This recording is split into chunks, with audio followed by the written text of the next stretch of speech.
They say every painting tells a story. But what if the story refuses to stay on the canvas? What if the figures you create begin to live their own lives? Tonight, in the fog-drenched village of Hollowmere, one man's obsession with art became a curse that no one could erase. Welcome to Hollowmere Tales. Before we begin, remember, in Hollowmere, truth hides behind every shadow, and sometimes even paint can bleed. Old houses whisper secrets, and the fog doesn't just hide the night, it hides what you're not ready to see. This is the story of the painter's curse and the haunting of Elias Crow. After 20 long years, Elias Crow, a once celebrated artist, returned to his childhood village Hollowmere.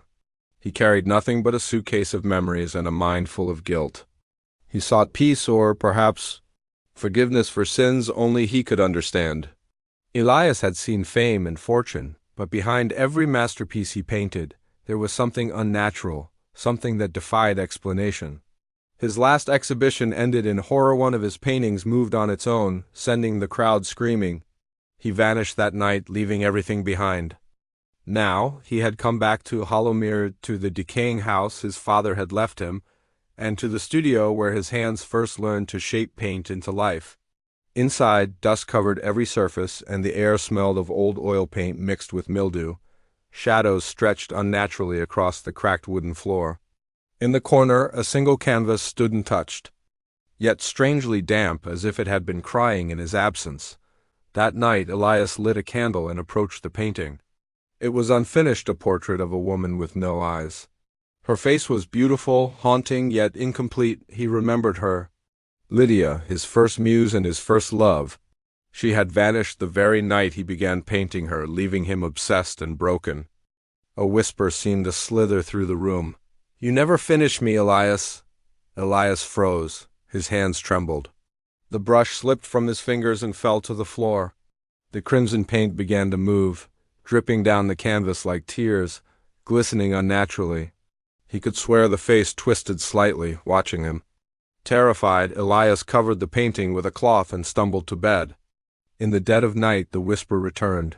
"Finish what you started, or join me forever." Days passed. Elias could think of nothing else. He stopped eating, he stopped sleeping. He painted constantly, his skin pale, his eyes hollow and sunken. He began to see Lydia everywhere, in mirrors, reflections in wet paint, even through the fog at his window. The villagers whispered about a pale woman walking barefoot near the old crow house, weeping blood-red tears. Elias's paintings grew darker. He sketched Lydia in hundreds of expressions, crying, laughing, pleading, screaming. He became consumed. Every brushstroke was a conversation with something unseen. When he finally uncovered the painting one evening, the woman on the canvas smiled. Not a painted smile, a living one. Her empty eyes now glimmered with life, and as Elias stepped closer, she blinked. The following morning, Mrs. Whitlock, his elderly neighbor, came to check on him. The studio door was slightly ajar. Inside, the floor was littered with sketches, hundreds of Lydia's face, each twisted with emotion. Some were crying, some laughing, some blank and hollow. There, in front of the canvas, sat Elias, completely still. His brush was clutched in rigid fingers. His eyes stared directly ahead, completely white, lifeless.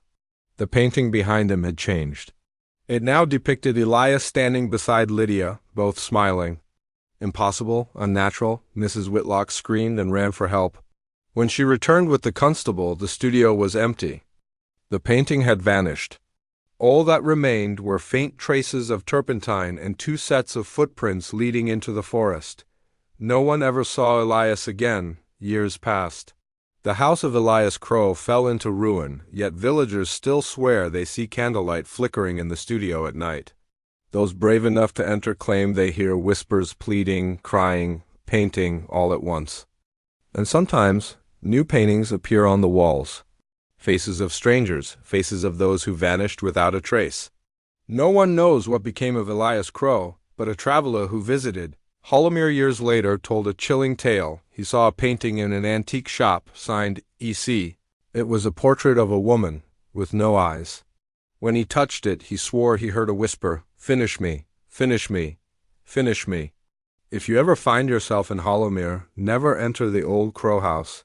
And if you hear a whisper while painting, never answer it. Some stories are not meant to end. Some stories refuse to stay on the canvas. This was Ghosts of Hollowmere, The Painter's Curse. You've been watching Hollowmere Tales. Remember, in Hollowmere, every shadow has a story.